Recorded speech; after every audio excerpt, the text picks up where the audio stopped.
Primary ಶಾಲೆಯಿಂದ ಹಿಡಿದು ಇಂಜಿನಿಯರಿಂಗ್ವರೆಗೂ post ಗ್ರ್ಯಾಜುಯೇಷನ್ಗಳು ಸರ್ಕಾರಿ ವಿದ್ಯಾಸಂಸ್ಥೆಗಳಲ್ಲೇ ಮೆರಿಟ್ ಮೇಲೆ ಬರ್ಬೋದು. ಯಾವುದೇ ರೀತಿಯ ಡೊನೇಷನ್ ಕೊಡಲಿಕ್ಕೆ ದುಡ್ಡು ಇರಲಿಲ್ಲ, ಡೊನೇಷನ್ ಕೊಡೋ ಇಚ್ಛೆನೂ ಇರಲಿಲ್ಲ, ಶಕ್ತಿನೂ ಇರಲಿಲ್ಲ. ಈ ಸರ್ಕಾರಿ ಸಂಸ್ಥೆಗಳಲ್ಲಿ ಈ ಕ್ಯಾಂಪಸ್ ಸೆಲೆಕ್ಷನ್ ಖಾಸಗಿ ಉದ್ದಿಮೆಗಳು ಬರದೇ ಇರೋದನ್ನ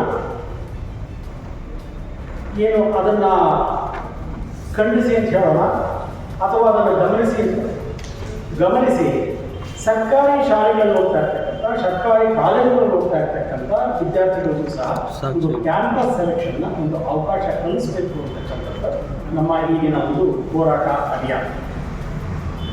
ನಾನು ಹೆಚ್ಚಿಗೆ ಈ ವಿಷಯದ ಬಗ್ಗೆ ಮಾತಾಡಲಿಕ್ಕೆ ಹೋಗೋದಿಲ್ಲ, ಯಾಕೆಂದರೆ ನಮ್ಮ ರಾಜ್ಯ ಘಟಕದ ಅಧ್ಯಕ್ಷರು ಮಾತಾಡೋದ್ರ ಬಗ್ಗೆ. ಆದರೆ ಒಂದು ವಿಷಯ ನಾನು ಹೇಳಲಿಕ್ಕೆ ಇಚ್ಛೆ ಪಡ್ತೇನೆ. ನಾವು ಯಾವುದೇ ಒಂದು ವಿಷಯಕ್ಕೆ ಹೋದಾಗ, ಯಾವುದೇ ಒಂದು ಅವ್ಯವಸ್ಥೆಗೆ ಹೋದಾಗ ಅದು ನ್ಯಾರೋ ಡೌನ್ ಆಗೋದು, ಅದು ಕೇಂದ್ರೀಕೃತವಾಗೋದು ಭ್ರಷ್ಟಾಚಾರ.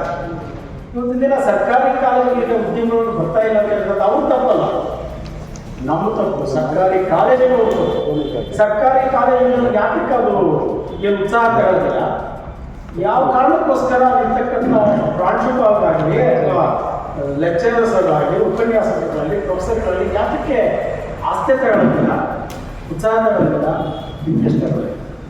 ಯಾಕೆ ಅಂತ ಹೇಳಿದ್ರೆ ಆ ಉಪನ್ಯಾಸಕರನ್ನ ನೇಮಕಾತಿ ಮಾಡಲಿಕ್ಕೂ ನಾವು ದುಡ್ಡು ತಗೋತಾ ಇದ್ದೀವಿ.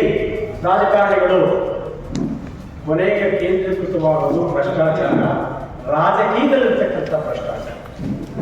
ಈ ರಾಜಕೀಯ ವ್ಯವಸ್ಥೆನ ಬದಲಾಯಿಸಲಿಕ್ಕೆ ನಾವು ಕಳೆದ ಚುನಾವಣೆಗಳಲ್ಲಿ ಸ್ಪರ್ಧೆ ಮಾಡಿದ್ವಿ, ಆದರೆ ಜನಗಳಲ್ಲಿ ಇನ್ನೂ ಸಹ ತಿಳುವಳಿಕೆ ಹೊಂದಿಲ್ಲ.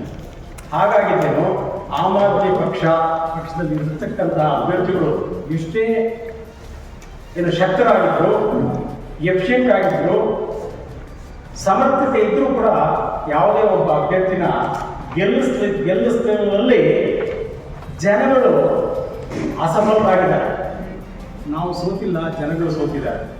ಇವತ್ತಿನ ದಿನ ಈ ಒಂದು ಅಭಿಯಾನ ಈಗಾಗಲೇ ನಿಮಗೆಲ್ಲ ತಿಳಿದಿರೋ ಹಾಗೆ ನಾನು ಅನೇಕ ಬಾರಿ ಹೇಳಿದ್ದೇನೆ. ನಾವು ಕೋಲಾರ ಜಿಲ್ಲೆಯಲ್ಲಿ ಗ್ರಾಮ ಸುಧಾರಣಾ ಅಭಿಯಾನ ಕೈಗೊಂಡಿದ್ದೇವೆ, ಮತ್ತು ಲಂಚಮುಕ್ತ ಕೋಲಾರ ಅಂತ ಒಂದು ಅಭಿಯಾನ ಸಹ ಕೈಗೊಂಡಿದ್ದೇವೆ.